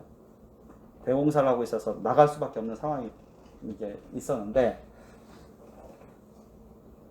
그 다른 아파트를 여러 금년 초부터 구해도 될 것 같으면서 안 됐어요. 기도하면서도 했는데, 그리고 코로나 사태가 던지니까 바로 전주에는 다음 주면 결정되겠습니다 했는데 코로나 사태가 번진 거예요. 3월 중순에. 그래서 또 안 됐죠. 그래서 계속 부동산 업자들이 다 문을 닫고 인터넷으로만 하고 직접 갈 수도 없는 상황이 번졌기 때문에 결국 이곳에 올 수밖에 없어요. 응? 그 외에도 이곳에 와야 되는 그런 몇 가지 필요 사항들이 있었기 때문에, 사실 이 상황에서는 아파트 계약을 했더라면 더 난감한 상황이 될 뻔했습니다. 그죠? 여러분, 더 난감한 상황이 될 뻔했어요. 그래서 저 역시도 캐나다 간 것은 단순한 이민을 위해서 간 게 아니에요. 이민 생활을 위해서 간 게 아닙니다. 저번에 말씀 선교 유학을 위해서 간 거다. 주님 선교를 위해서 준비 차원에서 간 것이다. 그래도 다행히 5월에 김정은 목사님이 어떻게 아셨는지 연락이 왔어요. 좀 놀랐습니다. 어떻게 아셨지? 생일 축하한다고 왔고 문안 인사를 드립니다. 그래서 이제 지금까지 여러 차례 이제 메시지 교환도 하고 그분이 선교 그런 역사라든가 상황을 저한테 아주 핵심적으로 알려주시고 그래서 같이 도울 수 있는 부분을 도우면서 해 나가자고 이렇게 했는데 그러니까 거기서의 목표를 일단 다 이루었습니다. 다 이루었고 이제 코로나 사태가 어떻게 진정되면 또 한 최소한 1년 정도는 갈 생각이 있지만 어쨌든 영주권 될지 안 될지는 주님이 주시는 사인에 따라서 결정되겠지.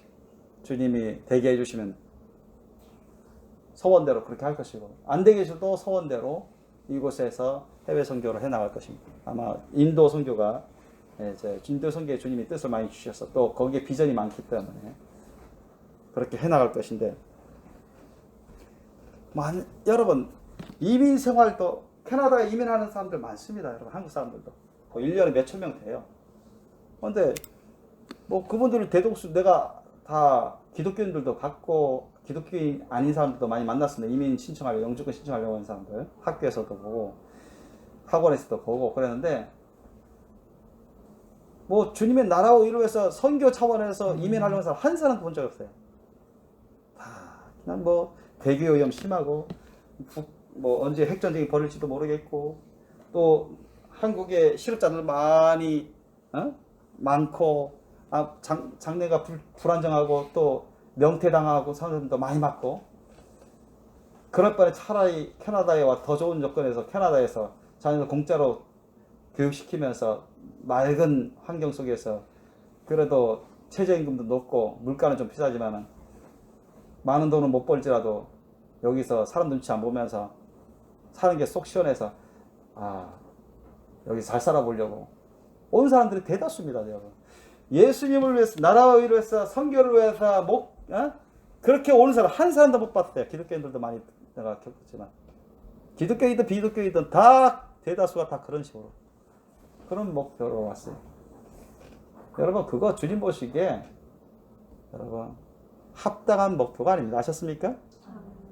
합당한 목표가 아니야. 우리 유진 집사님 내가 예전에 통화할 때 물론 제가 좀 놀란 게 있었어요. 처음에 영주권 수속한다는 말을 들었을 때 깜짝 놀랐습니다. 기뻐서 깜짝 놀란 게 아니라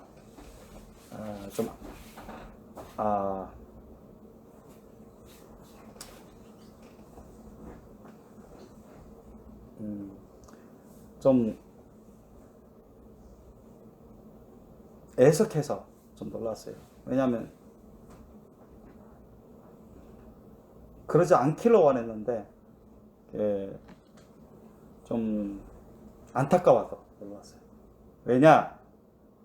이전에도 여러분에게 제가 많이 말씀드렸어요. 가기 전에 교회 목회와 선교에 관련돼서는 필히 나하고 상의하면서 주님 안에서 상의하면서 해야 된다. 개인적으로도 말씀드렸고 교회전에도 성경 말씀 공부할 때 예배 말씀 중에서도 말씀드렸습니다. 그런데 이게 여러분 유집사님만의 문제가 아니에요.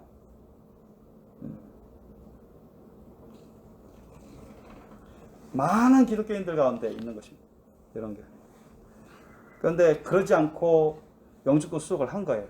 왜냐하면 나는 학교도 졸업 안 한 상태인데 이게 어떻게 될지 모르는데 주님 안에 그냥 물어보니까 왜 했냐 했더니 선교 차원에서 했다고 했어요. 분명 선교 차원, 선교를 위해서 했다는 거예요. 주님이 세우신 담임 목사인 나를 캐나다 보내고 목회 선교 차원에서 보내서 이렇게 하는데 선교 차원에서 선교를 위해서 했다면 피해를 주님 안에서 나하고 상의해야죠. 그건.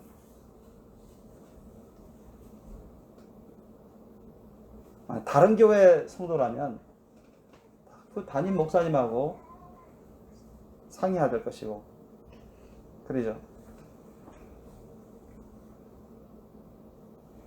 다른 것 때문에 영주권 신청, 그 신청 자체가 문제라는 게 아니에요.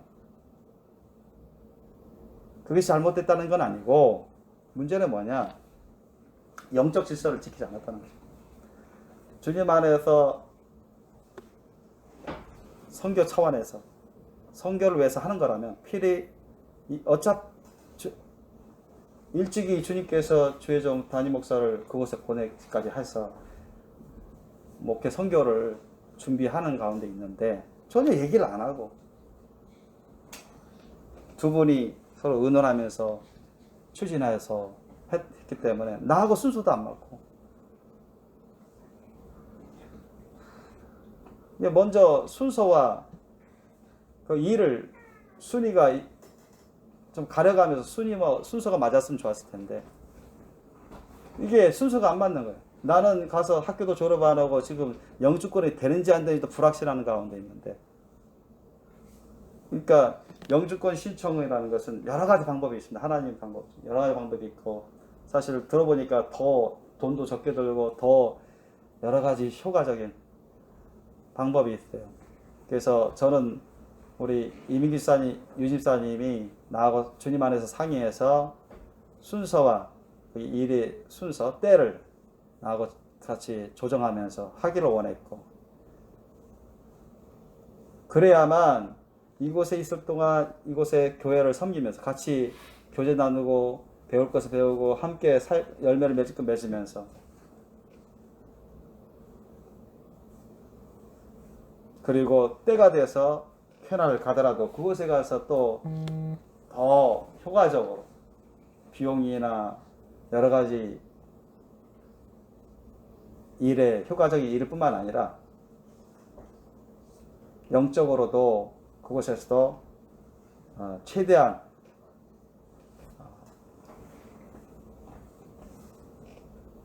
분리되지 않은 상태에서 함께 하기를 원했거든요. 근데 지금 같은 경우는 제가 예전에도 유진 집사님한테 얘기를 했지만, 민규 집사님이 오랫동안 거기 있게 됩니다. 그리고 영주권 내가 혹시라도 안 받게 되면 거기 가는 일은, 캐나다 가는 일은 아주 드물 거예요. 그러면 이 가정만, 유진 집사님 가정만 거기서 이제 오랫동안 있게 됩니다. 그러면 어떻게 되냐? 영적으로 지금보다 나은 여건이 되지 못해요. 거기 교회들 대부분이 한국 교회와 별 차이가 없어요. 세속적인 그런 부분들이 많습니다. 오히려 배도적인 그런 교회들도 많고요. 그래서 얼마든지 느슨해지고 거기에 세속에 물들 수가 있고 동화되어 가버리는 그런 것에 대한 우려가 상당히 많아요. 그래서 제가 애석하고 안타까웠면서 원하지 않았던, 바라지 않았던 그런 부분들이 생겨서 제가 놀랐던 것입니다. 그러면서 제가 유집사님한테 이제 그런 잘못된 부분은 고쳐서 다음부터는 그렇게 하지 않고 이제 앞으로 주님 말씀 뜻을 잘 분별해서 겸손히 순종하면서 잘 한다면 합력의 선을 이룰 수 있다는 뜻으로 제가 말한 적이 있습니다. 어쨌든 저는 우리 유집사님, 민규 집사님이 2012년도에 저와 같이 이스라엘 선교 며칠 동안 선교 갔었고, 단기 선교, 또 이민규 집사님과는 2013년도인가요? 필리핀 마닐라 단기 선교 갔었어요. 그 이후에 제가 3년 전 캐나다 가기 전에 한 2번 정도 주님이 꿈을 주셨어요. 이민규 집사님, 유진 집사님하고 같이 아시아의 어느 작은 나라가 아니라 가난한 나라, 아시아의 가난한 나라에 선교 가는 걸 꿈을 주셨어요. 그렇죠? 그래서 한 2번인가 제가 기억하고 있어요. 2번인가. 그래서 민규 집사님은 이렇게 교회 가난한 집 뜯어 고쳐주고, 우리는 또 전도도 하고, 이렇게 어떤 물품도 주고 기도도 해주고 그런 모습을 주님이 한 2번 정도 보여주셨어요. 2000 필리핀 선교 간 이후에 캐나다 가기 2017년 캐나다 가기 전에 그 사이에 그래서 이분들 그래도 나하고 그때 당시에는 해외 선교 못 나가더라도 그래도 나중에는 준비해서 주님이 해외 선교 같이 동행하게끔 쓰시겠구나 그런 소망을 갖고 있었습니다. 그래서 저는 지금도 그렇습니다. 이분들 어쨌든 영주권 지금 아직 나오진 않았지만 영주권 수급 가운데 있으니까 혹시나 나와서 나중에 캐나다 가게 되면 그런 영적인 부분 잘 조심히 잘 해서 여기서 예배 말씀도 매주 듣고 인터넷 카카오톡을 통해서라도 듣고 그래서 거기 세상 사람들 세속에 물들지 않고 느슨하지 않고 동화되지 않아서 어떤 영어 공부 열심히 하고 그래서 나중에 기술도 더 좋고 해서 해외 선교 갔을 때 또 귀하게 쓰임 받았으면 좋겠다 그런 바람입니다. 그게 주님의 뜻입니다. 아셨죠? 주님의 뜻이에요. 제가 유진사님한테도 그런 얘기를 했어요. 최소한 그걸 원하는 거였잖아요. 최소한 그걸. 주님의 뜻이니까 주님이 보여주시고 선교 차원에 갔으니까 그렇게 하는 것이 당연히 하나님 말씀 뜻에 순종하는 것이고 증명하는 것입니다. 그죠? 증명하는 거예요. 그래야 합력해서 선을 이루는 것이죠.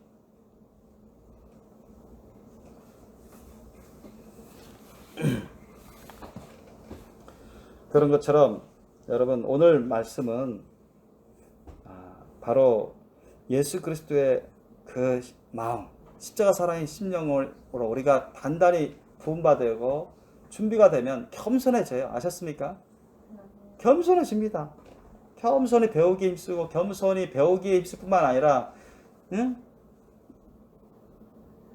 열심히 순종하기 힘씁니다. 아셨죠? 열심히 직행하기 힘씁니다. 그럼 변화되는 것입니다. 변화돼요.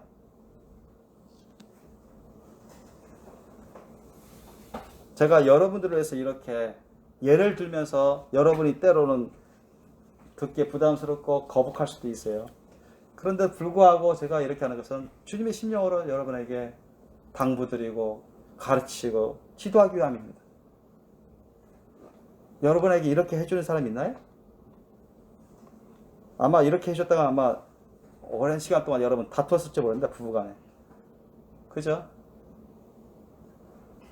나는 여러분을 괴롭히게 하기 위해서 하는 게 없습니다. 이제까지 한 적도 없고 여러분을 비판이나 비방하기 위해서 한 적도 한 번도 없어요. 다 주님의 심령으로 그 사람을 위해서 우리 교회 식구들을 위해서 또 이 말씀을 듣는 사람들을 위해서 성경 말씀 갖고 하는 거예요. 그 말씀에 합당하게. 그래야 여러분 예수님의 심령으로 가득할 때 겸손히 하나가 될 수 있습니다. 아멘? 연합이 될 수 있어요. 설령 목사님이 그 성도를 그 식구를 책망하고 예수님 말씀 뜻 안에서 그 말씀 가지고 책망하고 너 이거 게으름 피웠구나. 너 이거 할 수 있는데 여러 번 내가 알려주고 가르쳐주고 하라고 했는데도 안 했구나. 또 딴 핑계를 대는구나. 사람들을 핑계를 많이 대요. 자기가 겸손한 사람은 자기의 잘못을 확실히 인지하면 빨리빨리 뉘우치고 사과하고 회개하고 다음부터 잘하겠습니다. 제가 잘못했는데 이거 서슴없이 이렇게 인정할 건 인정하면서 해나갑니다. 그런데 그렇지 않은 사람들은 반항해요. 딴 변명을 해요. 자기 잘못을 인정 안 하고 사과할 건 사과 안 하고 그런 사람 뭐냐? 예수님의 십자가 사랑의 심령이 없거나 아주 약한 사람입니다. 겸손하지 않은 사람들입니다. 그렇게 한 사람은 구원의 길에서 많은 시험이 죄악의 시험이 닥칠 것이고 거룩한 신부 단장은 너무나 어렵습니다. 회개 안 하기 전에는 불가능해요. 100% 불가능합니다. 그 한계를 뛰어넘지 않고서는. 그래서 우리 가운데 여러분이 알든 모르든 우리 속사람 가운데 숨어있는 붙어있는 그런 견고하게 굳어져 버린 그런 자기중심적인 사고방식, 인본주의적인 사고방식을 그 틀을 완전히 깨뜨려버리고 도려내서 성령의 검으로 다 도려내가지고 수술해서 다 빼버리고 성령의 기름으로 다 치유받고 예수님의 보혈로 다 씻음받고 치유받고 우리가 변화되고 성장하고 자라나려면 여러분 철저히 회개하셔야 됩니다. 아멘? 예수님의 십자가 사랑의 심령을 부어달라고 여러분 회개하시고 기도하십시오. 응? 그러면은 우리가 겸손하게 배우고 겸손하게 순종하려고 하고 겸손하게 회개하려고 하고 겸손하게 고쳐나가려고 할 것입니다. 아멘? 그럼 잘하는 거예요. 변화되는 것입니다. 그런 열매를 많이 맺은 사람은 주님이 때마다 일마다 주님이 귀하게 써주시고 높여주시고 귀한 그릇으로 사용하십니다. 그러면 한때는 어렵으나 한때는 많은 연단을 통해서 고난도 받고 고통도 있고 어려움이 있고 자기 부인하기도 쉽지 않은데 그죠? 여러분 예수님의 십자가 사랑의 심령으로 하면은 충만한 예수님의 십자가 사랑의 심령으로 하면 자기 부인도 쉽습니다. 그러나 그런 것이 많이 갖추어지지 않은 상태에서는 자기 부인하는 것이 금방 한계에 부딪힙니다. 어려울 때가 많아요. 그래서 제대로 못하는 경우들이 많죠. 그래서 핵심은 여러분이 너희 안에 이 마음을 품으라 곧 그리스도 예수의 마음이라 했습니다. 예수님의 그 십자가 사랑의 심령의 마음이 여러분 가운데 가득 부은 바 되도록 그래서 여러분이 겸손히 순종하고 겸손히 회개하고 겸손히 직행하면서 고침받고 변화되고 자라나고 거룩한 신부로 단장될 수 있도록 여러분 기도하시기를 예수님을 축원합니다. 기도하시겠습니다. 우리 주님 감사합니다. 오늘 너희 안에 그리스도 예수의 마음을 품으라는 말씀 바로 우리 각 사람에게 주신 말씀인 줄 압니다. 저희들이 아는 것을 그치지 말고 배우기만 하지 말고 진정 겸손히 순종하는 자들이 되게 하소서. 아내가 주님 안에서 남편에게 복종하라고 곳곳에서 성경을 통해서 가르치고 말씀하고 있습니다. 우리가 주님 말씀 뜻 아내사라면 분명하게 남편에게 순복할 수 있는 아내가 되게 하옵소서. 자녀도 주 안에서 부모에게 순종하라 했사오니 아버지 주님 안에서 주님 말씀 뜻 아내사라면 부모님의 말씀에 순종하는 착한 자녀가 되게 도와주옵소서.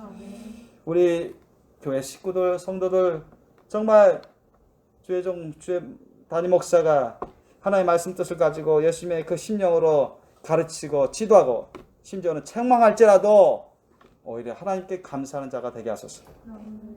화내지 말고 반항하지 말고 변론하려고 하지 말고 순종하고 회개할 것은 회개하고 겸손히 직행하는 자가 되게 도와주옵소서. 이것이 자기 자신을 위한 것이고 자기 자신이 변화되고 고침받고 자라나기 위한 것입니다.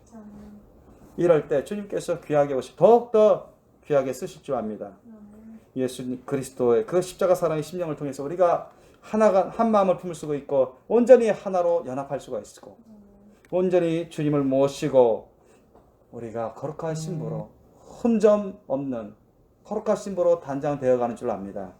오직 이것을 먼저 행할 수 있도록 주님 도와주옵소서. 감사하고 거룩하신 우리 주 예수님의 이름으로 기도합나이다. 아멘.